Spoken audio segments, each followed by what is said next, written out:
राम राम जी। अब ये रणसिंगा तो चुनाव तक चलेगा।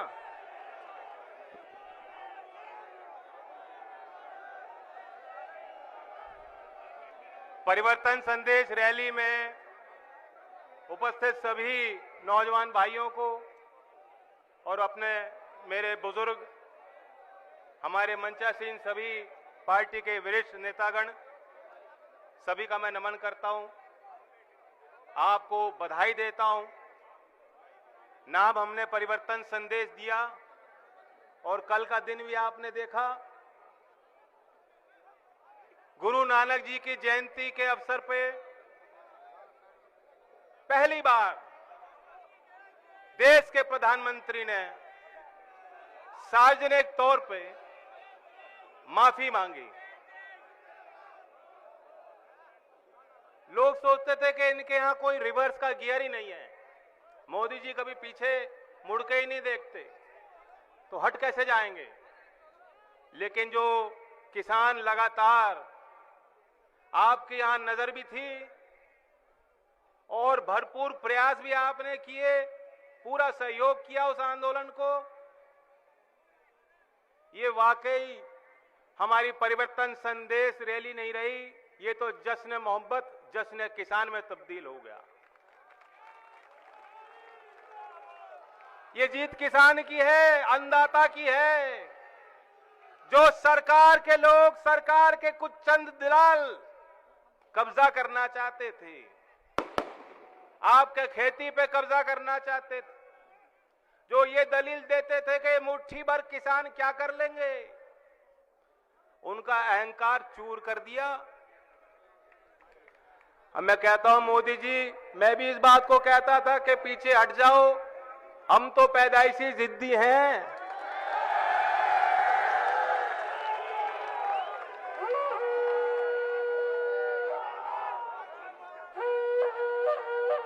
मैंने उनको बार बार सलाह दी, मान जाओ बात को, कहां झगड़ा मोल ले रहे हो। इन्होंने जो जो ताकतें थी देश पे कब्जा करना चाहती थी, उनको खदेड़ा था, और तुम्हें भी जो है नाक रगड़नी पड़ेगी। आज उन्होंने माफी मांगी है, लेकिन अभी भी ऐसा मत मानना ये लड़ाई अधूरी है, ये तो शुरुआत है। आपने एक संदेश दिया, उसकी गूंज दूर तक है। जब जब जुल्मी जुल्म करेंगे सत्ता के गलियारों से, चप्पा चप्पा गूंज उठेंगे इनकलाब के नारों से।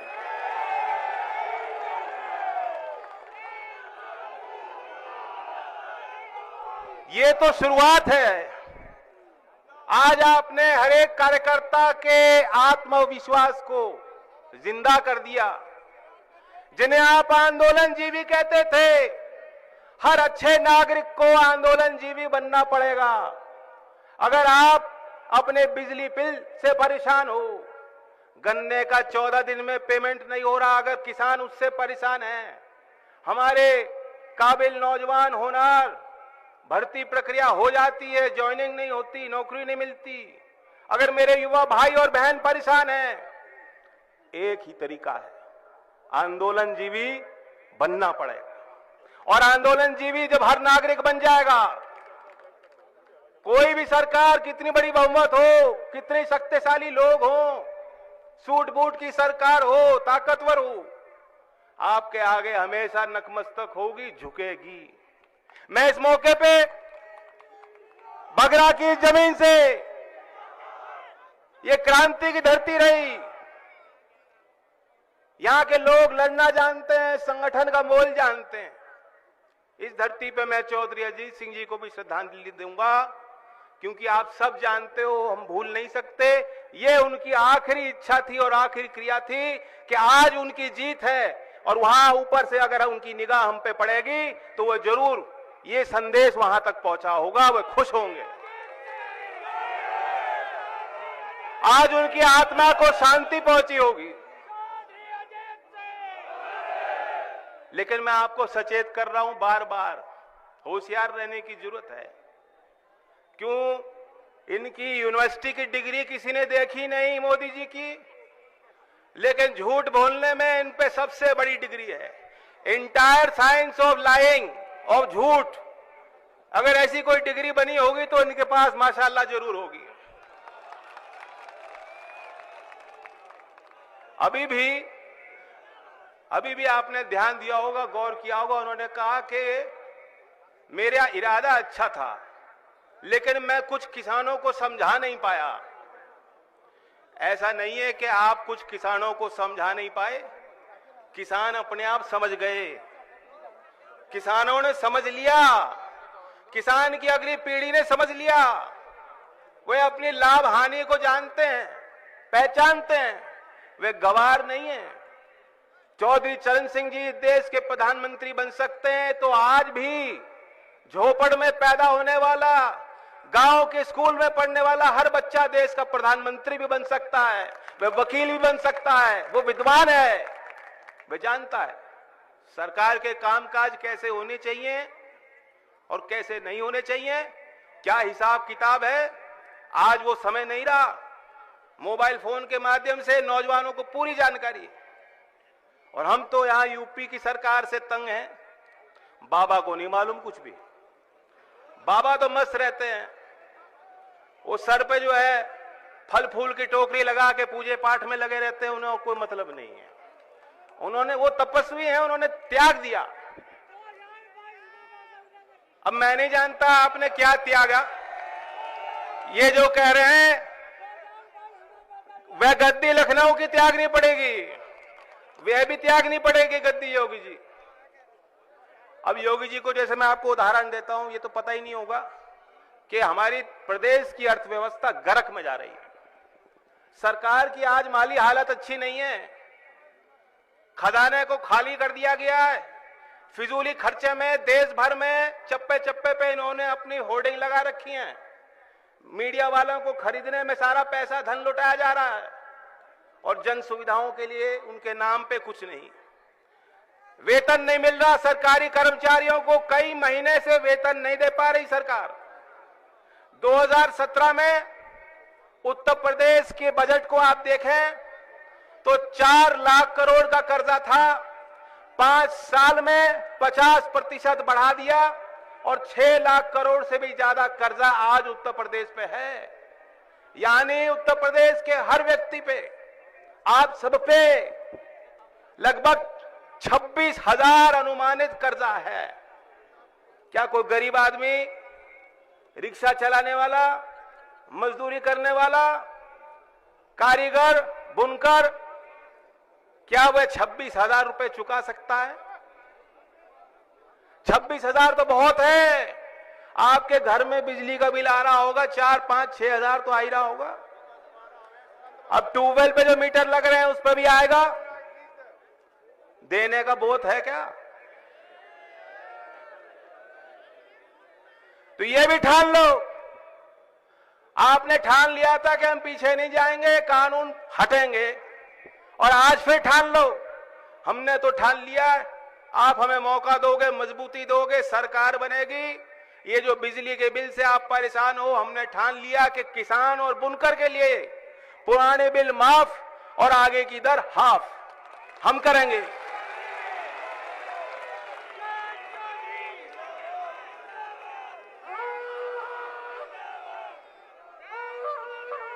और गन्ने की बात, बहुत काम है खेतों में छोल चल रहा है, बहुत काम है, किसानों के शादियां हो रही हैं। इसके बावजूद आप सब यहां आए, ये मेरे लिए बहुत बड़ा आशीर्वाद है। लेकिन गन्ने की वो फसल जिसमें वाकई कोई मिठास अगर पहुंची किसान तक, उसका श्रेय चौधरी अजीत सिंह जी उसके उस विजन को जाता है कि उन्होंने यहां उद्योग स्थापित किए, आपको उस उद्योग से जोड़ा, आपको एक मजबूत विकल्प दिया। लेकिन आज गन्ने की खेती कर रहे किसान जानते हैं, बाबा आके खुशी कह लें, आपको भी पता है हजारों करोड़ का बकाया रहा।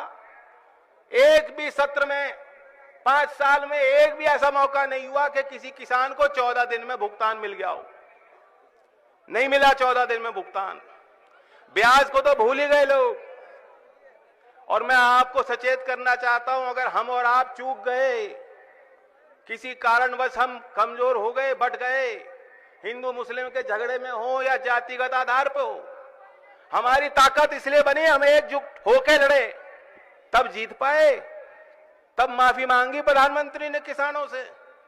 लेकिन अगर आप चूक जाओगे, ये एक और परिवर्तन करना चाहते हैं। आज जो कानून में प्रावधान है आपके हित का कि 14 दिन में भुगतान होगा, यदि नहीं हुआ तो ब्याज का अधिकार किसानों का है। ये कोई मनगढ़ंत बात नहीं, कोई सरकार का निर्णय नहीं, कानून का हिस्सा है। अगर इनकी सरकार यूपी में दोबारा बन गई, अगर मोदी जी को लगा कि किसान आंदोलन कमजोर पड़ गया, फीका पड़ गया, मैंने दोबारा ढोंग करके किसानों को अपने ओर जीत लिया, तो सबसे पहला काम ये यही करेंगे कि इस कानून को रद्द करने जाएंगे। और ये चाहते हैं कि एक मुश्त नहीं, किश्तों में गन्ने की खेती कर रहे किसानों को किश्तों में पेमेंट हो। तब लग जाएंगे 1 साल 2 साल, लगे तो लगे। मैं जानता हूं कि अभी भी 1-1.5 साल का इंतजार आपको करना पड़ता है, लेकिन कानून तो है, आप कोर्ट में तो जाके लड़ सकते हो। ये तो उस कानून को बदलना चाहते हैं। और ये भी मैं कोई बनावटी बात नहीं कर रहा हूं, ये कहीं किसी अखबार ने नहीं छापा है, लेकिन नीति आयोग ने यह सिफारिश केंद्र सरकार को सौंप दी है। मोदी जी इंतजार कर रहे हैं उस पल का। और आपने भी देखा होगा, जब रात में मोदी जी आते हैं कि 8 बजे देश के आगे वो भाषण देंगे, तब कुछ गलती करते हैं, और सुबह बोला तो ठीक बोले, लेकिन ये काम रात को ही करेंगे। अगर हम कमजोर हो गए तो निश्चित तौर पे रात में 8 बजे मोदी जी आएंगे और कहेंगे 14 दिन की बात खत्म। पूंजीपति की कमर टूट रही है। योगी जी ने कहा हम गन्ने का भाव बढ़ाएंगे तो इनकी कमर टूट जाएगी। ये बेचारे पूंजीपति कहां से बैंकों से लोन लेते हैं, फिर कभी भागना पड़ जाता है, बहुत बेचारे हैं। और दाम दिया तो क्या दिया, इनसे अच्छा तो खट्टर है हरियाणा में, इससे ज्यादा भाव तो पंजाब की सरकार दे रही है। देश में सबसे ज्यादा पैदावार आप करते हो, इतनी बढ़िया आपकी गन्ने की फसल है, और यहां रेट आपको सबसे कम दिया जाएगा। हमने तो मान लिया है ये, अगर आप हमें मजबूती देंगे और हम आपको मजबूती देंगे, ये हमारा काम रहेगा। ये आखिरी सत्र है गन्ने का, जब आपकी मुश्किलें हैं, और जब हमारी सरकार बनेगी तो इन मुश्किलों को सामना आपको नहीं करना पड़ेगा। गन्ने का लागत पे 1.5 गुना मूल, 1.5 गुना मूल जो मांग स्वामीनाथन आयोग की सिफारिश लागू होने की C2+ फॉर्मूला के तहत देश के हर कोने के किसान कर रहे हैं, तो वो चीज गन्ने पे भी तो लागू होनी चाहिए। पहले छपते थे आंकड़े कि लागत का अनुमान क्या है, उसमें भी खेल है, उसमें भी झोल है। सरकारी हिसाब से लागत कम दिखाई जाती है कि भाव कम दिया जा, लेकिन जब आपकी सरकार बनेगी ऐसा नहीं होगा, क्योंकि किसान का हिसाब किताब क्या होता है, किसान के पसीने का मोल क्या होता है, उसकी खून की पहचान, ये हम लोग जानते हैं, ये हम लोग जान सकते हैं। वो बाबा के समझ में वो चीज नहीं आ सकती। बाबा तो एक ही फॉर्मूला उनको आता है, बाबा को एक ही फॉर्मूला आता है, वही उसी पे लगे। कैराना है, वो कैराना पलायन, उसके आगे ना उसके कुछ पीछे, और कुछ नहीं उनके पास। कैराना में एक उपचुनाव हुआ था, उस समय भी उन्होंने शगुफा एक कोशिश की थी कि जिन्ना की बात करो, जिन्ना की बात करो, फिर वही कर रहे जिन्ना की बात करो।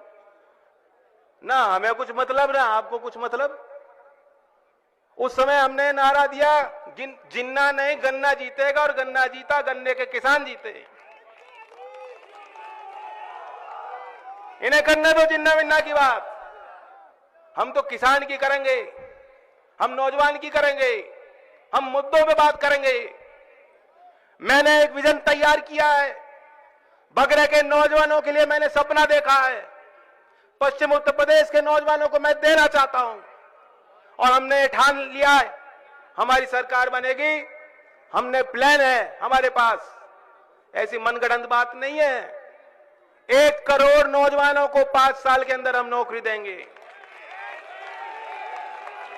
मेरे साथ बोलो, 1 करोड़ नौकरी चाहिए कि नहीं चाहिए?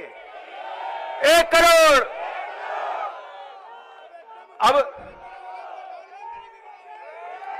अब कोई,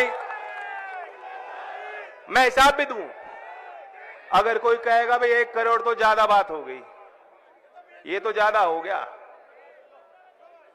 हो सकता है कोई आदमी सोचे इस बात को। आप हिसाब लगाओ, प्रदेश की आबादी कितनी है और 1 करोड़ उसका हिस्सा कितना है। 5 साल में अगर उत्तर प्रदेश के 3 से 4% नौजवानों को भी हम नौकरी नहीं दे पाएंगे तो क्या हमारा हक है राजनीति करने का? हमारा हक है। मैं एक भी दिन नहीं लगाऊंगा, त्याग कर दूंगा, ऐसी सत्ता को छोड़ दूंगा अगर मैं अपने नौजवानों को नौकरी नहीं दे पाऊंगा।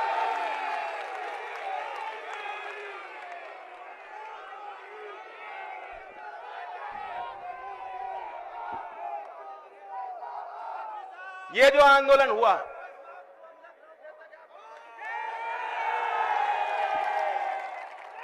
चलो लखनऊ में चाट खिलाएंगे आपको।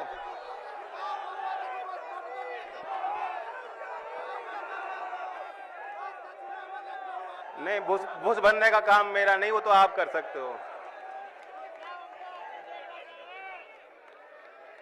इस आंदोलन में अभी भी बात बाकी है। हमारी कुछ बात तो मानी गई, कानून वापस हो गए,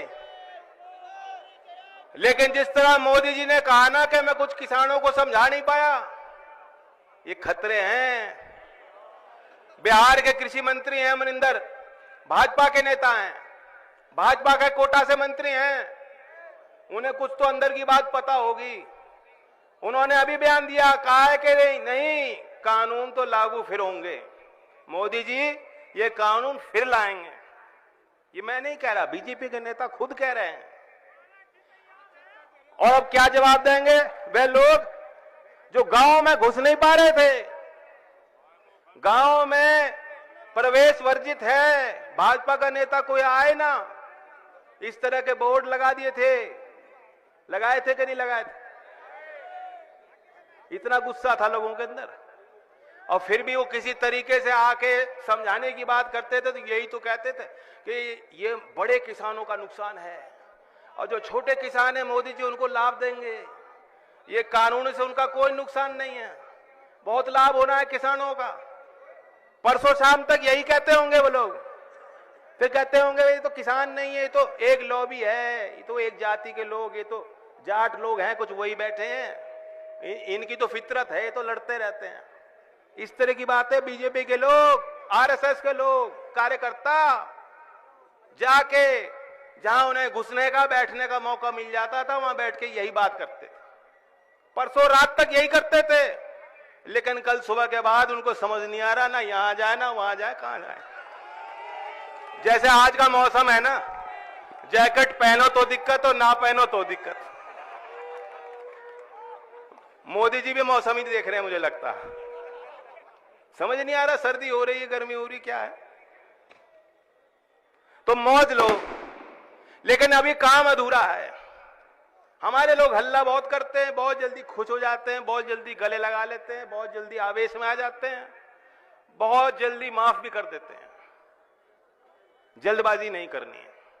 जैसे अर्जुन जी का जो तीर जहां जाना था तो निशाने पे कैसे पहुंचेगा, जब तक निशाने पे नहीं जाएगा हमारी आंख वहां से हटनी नहीं चाहिए। हमारे पार्टी ने कार्यक्रम दिया है कार्यकर्ताओं को, बहुजन उदय अभियान। कोई भी वंचित समाज का व्यक्ति, कमजोर वर्ग जिसकी गिनती कहीं नहीं हो रही, कुछ हमारी भी गलतियां नहीं होंगी, हमने भी भागीदारी नहीं दी होगी, लेकिन चौधरी चरण सिंह जी को याद करो। आप देखोगे, गौर करोगे, राजनीतिक मंच पे अगर आपके समाज में कहीं कोई भागीदारी है, उठा उठा के नेता बनाया चौधरी चरण सिंह जी ने बनाया, आप लोगों ने बनवाया। और आज हमने जो कार्यक्रम दिया वो ये है कि हर रविवार को हमारे कार्यकर्ता, हमारे पार्टी के जिम्मेदार लोग और आप भी लोग सहयोग करें, वहां उन समाज में जाएं और उन्हें लोकदल की नीतियों से जोड़ें, उन्हें सम्मान दें, उन्हें लोकदल का पट्टा पहनाएं, चौधरी साहब के बारे में बताएं। हम अपने लोक संकल्प 2022 में उनके लिए क्या करना चाहते हैं वो बताएं, संगठन में जिम्मेदारी दें और जब सत्ता आएगी उनको भागीदारी हम देंगे। इस अभियान में क्या आप लोग शरीक हो गए, शामिल हो गए? शामिल हो गए ना? रविवार एक दिन है सप्ताह में, एक दिन। क्योंकि आपने भी देखा 5 साल हम लोग लड़ते रहे, लोकदल का वर्कर रुकता नहीं है। कई बार बैरियर लगाए, मैं भी कूद के निकल गया, पुलिस वालों ने रोकने की कोशिश की, रुका नहीं, रुकना नहीं है। हाथरस में लाठी खाई, रुके नहीं। लखीमपुर में रोकने की कोशिश की, लोकदल के कार्यकर्ता रुके नहीं, और लखनऊ के रास्ते चल पड़े हैं। रुकने का काम नहीं है हमारा।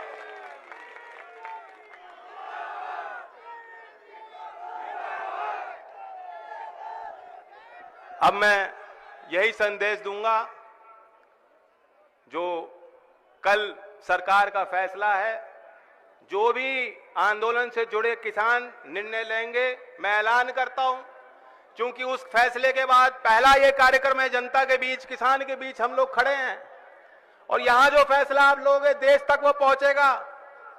मैं उनको ये उम्मीद दिलाता हूं, विश्वास दिलाता हूं कि जो भी फैसला वहां दिल्ली में बैठ के वो लोग लेंगे, लोकदल का हर एक कार्यकर्ता उनके साथ रहेगा। हमें एमएसपी की लड़ाई भी लड़नी है, बिजली के कानून की वापसी की लड़ाई भी हमें लड़नी है, और राजनीतिक लड़ाई, राजनीतिक चोट निरंतर भाजपा को देनी है। जो किसान विरोधी, गरीब विरोधी, देश विरोधी ताकतें हैं, उन्हें हमें मात देनी है। जय हिंद, जय भारत, जय किसान, जय नौजवान।